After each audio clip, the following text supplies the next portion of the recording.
কে রে ভাই, এত রাতে ফোন করছি? Unknown number. হ্যালো।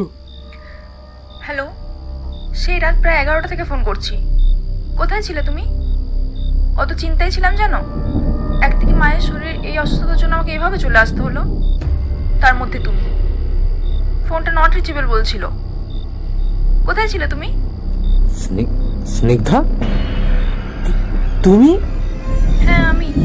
তুমি কোথায়? বাড়িতে। যা, কেটে গেল। যদি ও স্নিগ্ধা হয় তাহলে তাহলে আমার আমার পাশে কে কে